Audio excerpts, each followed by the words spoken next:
Hey Apprenti-Squad, in today's video I'm going to show you how to make a Spider-Man face shell out of EVA foam that'll look great but won't break the bank. Stay tuned.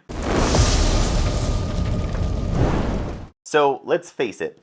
Get it? Face it. If you're trying to cosplay Spider-Man, none of us really have that same head shape as Spider-Man when we put that mask on. That's where a face shell is going to come in handy, and if you've looked at face shells online, they can get super pricey. So what I did is I figured out how to make one out of EVA foam. I've got the pattern available for you guys down in the description. It's super easy and super inexpensive. Let's jump in and I'll show you how to do it. Alright, so the first thing that I do in any build is start with finding my framework, getting my pattern all set up and ready to go.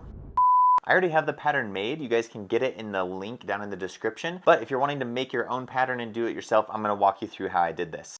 So I start off with a head form. I made my own that kind of matches my head shape. And what I'll do with this one, since it's pretty tight fitting, is for the most part, I'm just going to match it to my head shape. But we have that classic profile of Spider-Man that has just that little nose and then kind of the roundness of his head and that kind of stuff. So there's a few things we need to match. I can't make it exactly like my head, especially since my nose is a little bit longer, and that's the whole reason we make these Spider-Man face shells, right? Is to get that look of Spider-Man. So what we're gonna do is create that profile. Now I call this my basket build out or basket case method. You just take cereal box cardboard, cut it into about 3/4 inch or 1 inch strips, and you can use that to kind of tape down on one side and then bend and curve and tape down on another side to get the curve that you want, and just kind of create that silhouette from the side view, the profile view of what the face shape is that you're trying to accomplish, right? But on the head form, so you know it'll fit a head and a face inside of it.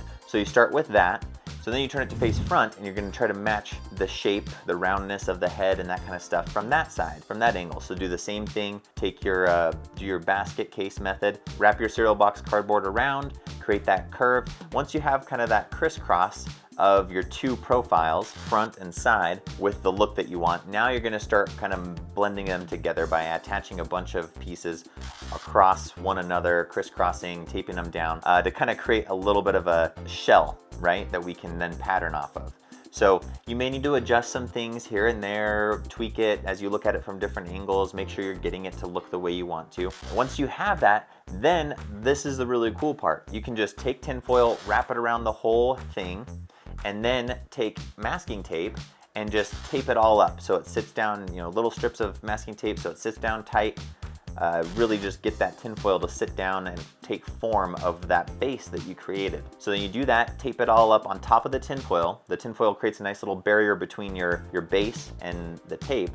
And then what you can do is start to draw on where your details are going to be, like the eye, that kind of thing, where that's going to go.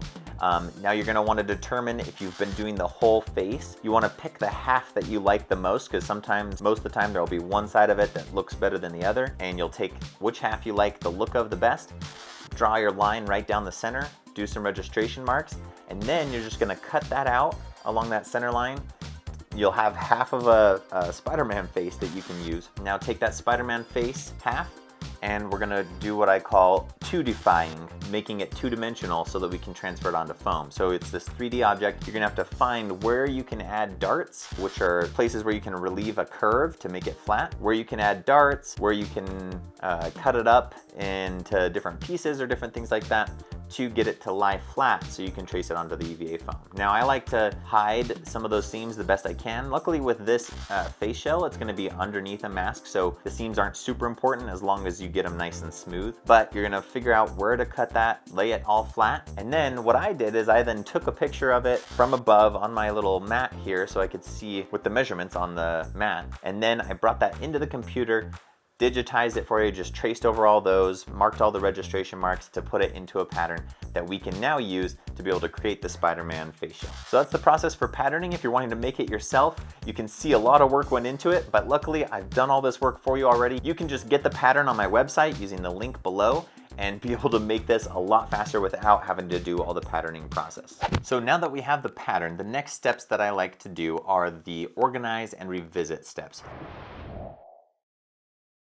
tape the pieces of the pattern together that need to be taped together, and then cutting it out, putting it onto my foam, tracing it out onto the foam, and then cutting out all the pieces out of the foam so that we have all the pieces cut out and ready to go. That's the organized stage. I'm using the Cos Tools straight cutter on any edges that I know are gonna be seams that will get glued together, because having that perfect 90-degree cut on them will make them glue together more seamlessly so that we don't have any off-center pieces or any kind of ridge lines sticking out underneath our mask. So that'll help a ton. But if you don't have the Cos Tools straight cutter, that's not a problem. You can do it with your X-Acto blade. I have videos showing you how to get good, straight, clean cuts just with an X-Acto blade as well, so it's not a problem. Now, in my revisit step, this is where we're gonna look at it here. We have all the foam pieces cut out. We wanna make sure and add any details that we can, revisit these, add any details that we can right now while it's flat before we make it three-dimensional. So remember how I said this wouldn't break the bank? Get this. I don't know if I told you, but I only used one sheet of 4mm width of foam to make this, so that only comes out to about just over $5 in materials used. Compare that to the 50 or 80 or 120 something that you might pay to buy a face shell. Something to think about.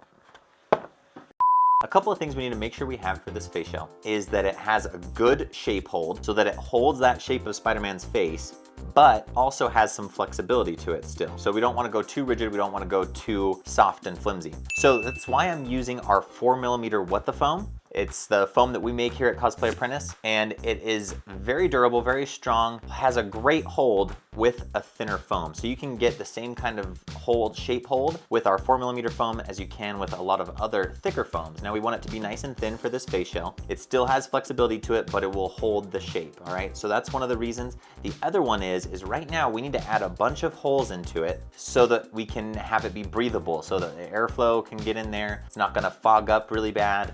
And then also too, so that it doesn't get too sweaty inside and everything like that. Now, what the foam is gonna be great because it cuts super clean. You can get really good clean holes in that so that it looks nice and crisp and you're not having any sticky outy bits coming through your mask. One of the cool things that I'm gonna use here is this Cos Tools hole puncher. Now, it has a couple different attachments for different sizes of holes, and I'm gonna just use the smallest one. But this thing is amazing, and it's gonna help save me a lot of time in cutting these holes out. If you don't have one of these, you can definitely use a drill and drill the holes. What the foam is durable enough that will work as well. It may not be quite as clean of a hole, but you can do that. Or you can just cut out little diamond or square shapes instead of circles just with your razor blade or something like that too. But I will link to all the materials and tools that I'm using in this down in the description, so make sure to check that out. Time to get our glue on. This is the fun part. Let's glue this thing up.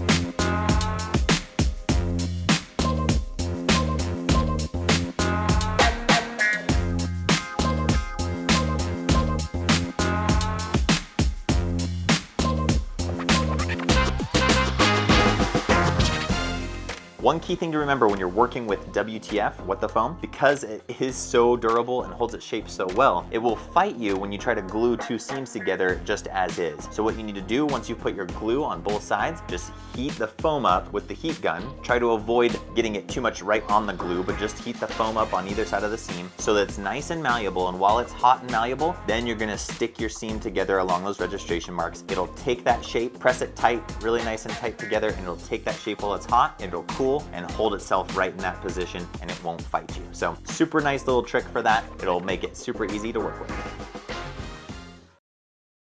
So I've got the face shell glued together and everything. There's a couple little touch-ups I want to do and cleaning up some seams and whatnot, but let's give this thing a test fit and see how it's looking. So I've got my mask here, I've got my face shell, the face shell on, mask over the top.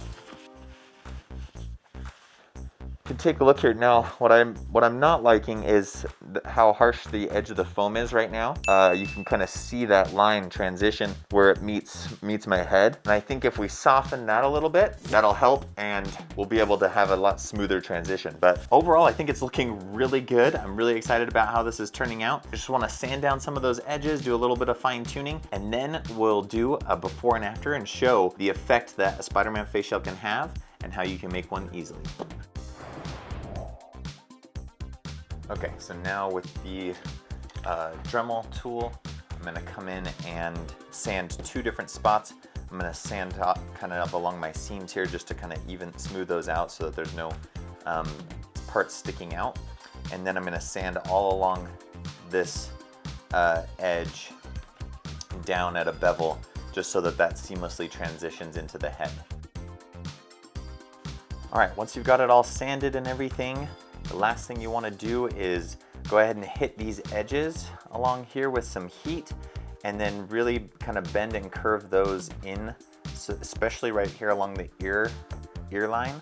You want that to curve in and sit in tight against your face so that you don't have a big visible mark right there. All right, so I've finished all the finishing touches, heat shaped it, sanded down the edges and everything like that. Now I want to show you what it looks like without the face shell and then what the mask looks like with the face shell so you can see how big of a difference it makes in really giving you that Spider-Man look. Here we go.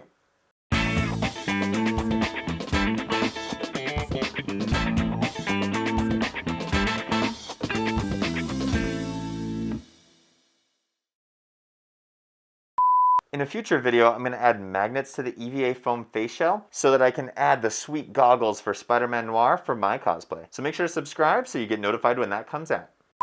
There you have it, a EVA foam Spider-Man face shell that's going to look great and not break the bank. Hopefully you found this video helpful. Please give it a like. We have lots of great tips and tricks and tutorials just like this for cosplay, so please consider subscribing and watching some of the other videos. In the meantime, hopefully you can make this. The template's down below. If you do, please tag me on Instagram at @cosplay_apprentice with your sweet Spider-Man cosplay or any other cosplay projects you're working on. I'd love to see them. All right, I'll catch you in the next one. Cosplay on, my friend. See ya.